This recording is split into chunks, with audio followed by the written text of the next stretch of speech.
Hey guys, this is Ernesto. Welcome back to yet another video. Hope you guys are having a fantastic day. I'm having a wonderful day. So today we're going to talk all about gels and how I use them. So stay tuned and we're going to get straight into it.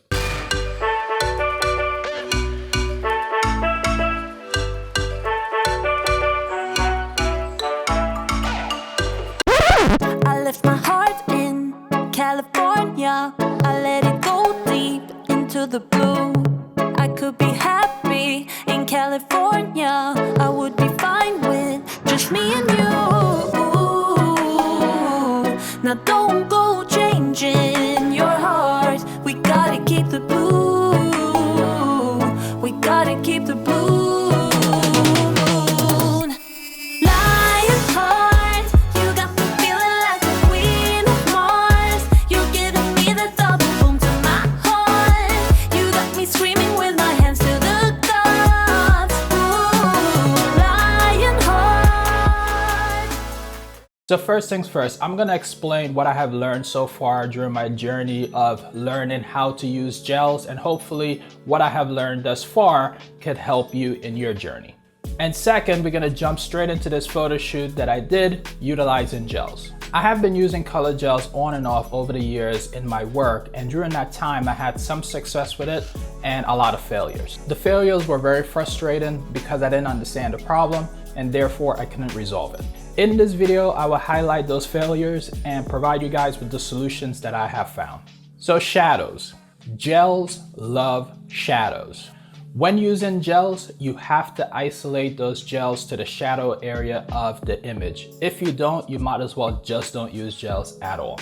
If your gel light and the non-gel light cross, then the non-gel light will win. What this means is white light will always wash out the color gel, so it's critical that both are isolated in order to see the results of the gel. As I stated before, gels love shadows, which means if you want to use gels on a person, you will need to ensure the gel light is lighting the shadow area of the subject. The white light needs to only be exposed on the area of the subject where the gel light is not focused on. In this shoot, you will see later in this video, you will notice I failed on my last setup because I didn't realize the strobe had some white light being mixed in with the gel, which rendered the gel pretty much useless. Color theory. So when working with gels, it is very important that you understand complementary colors. When I started using gels, I was just using any random colors because I thought it was just cool to me. Therefore, the resulting image was a mess. It really had no harmony because the colors were competing with each other, which simply became a distraction. What has helped in the past and to this day is using a color wheel to assist me, which simply provides me with what the complementary colors should be so I don't have to guess. It also provides the triad colors, meaning if you wanted to have 3 complementary colors, it will show you that as well. The color wheel I use currently is on Adobe's website, and I will put a link to that below. This is a tremendous resource and I hope Adobe never takes it down. And with the photo shoot that you're gonna see later on in this video, you will notice that I failed at the complementary color theory because I got my colors wrong. What I wanted to do was have a yellow background, which is what you're seeing in this shot right now. However, in addition to the light contamination ruining the shot, I messed up by not complementing the yellow gel with the correct colors. That said, in this video shot that you're seeing right now, you will see that I have the correct complementary colors for the yellow gel. So one other item that impacts gels is light intensity. Typically, when you put something in front of your light, you lose some power. With gels, you would typically lose maybe 1 to half a stop. Depending on how dark the gel is, that's how much light you may lose. And it's also sometimes written on the gel itself. It tells you how many stops of light you will lose. So when you put the gel in front of your light, you would have to increase the power of your light slightly, which makes sense because it's cutting some light. However, what you need to be aware of is if you increase the power too much, you can tend to lose the color saturation with your gels, and it could also create an unwanted hotspot in the center. So keep that in mind. Gels impacts the power of your light, and light intensity impacts the color saturation. So let's talk about the gear that I used for this photo shoot. One Godox AD600, two Godox AD200, one silver umbrella with the AD200, one softbox with the AD600, which was not gelled for the first setup, one reflector dish with a grid and the AD200, one fan, one 5-in-1 reflector to act as a flag, and one sandbag.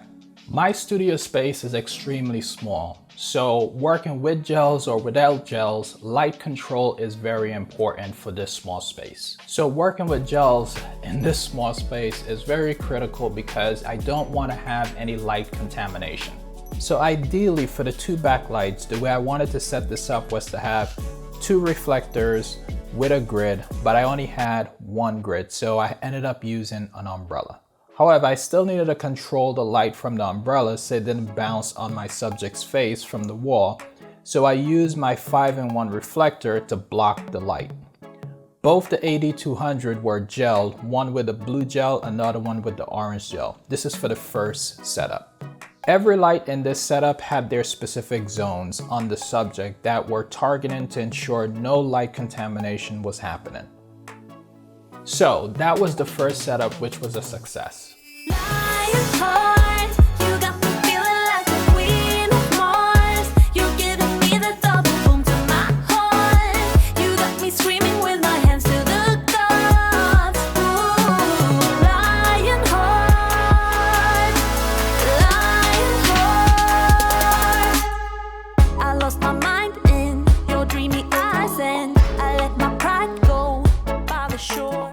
However, the second setup failed because I failed to gel the main light, which was the Godox AD600, properly.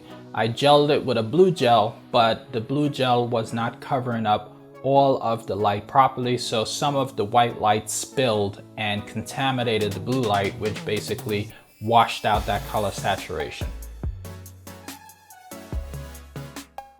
In addition, I just simply used the wrong colors in this setup, but in this video shot that you're looking at right now, I did use the correct colors based on the color wheel that I was looking at. So I would definitely try this setup again in another photo shoot, and hopefully it will come out pretty cool. Alright guys, so that is it. I hope this video was helpful to you guys. If it was, please go ahead and give me a big thumbs up. Go ahead and put some comments down below, let me know what you think. Share this video with your friends and family if you think it will be helpful to them. And guys, if you got this far in this video and you haven't subscribed yet to the channel, what are you waiting for? Go ahead and hit that subscribe button, and I'll see you guys on the next video. Peace.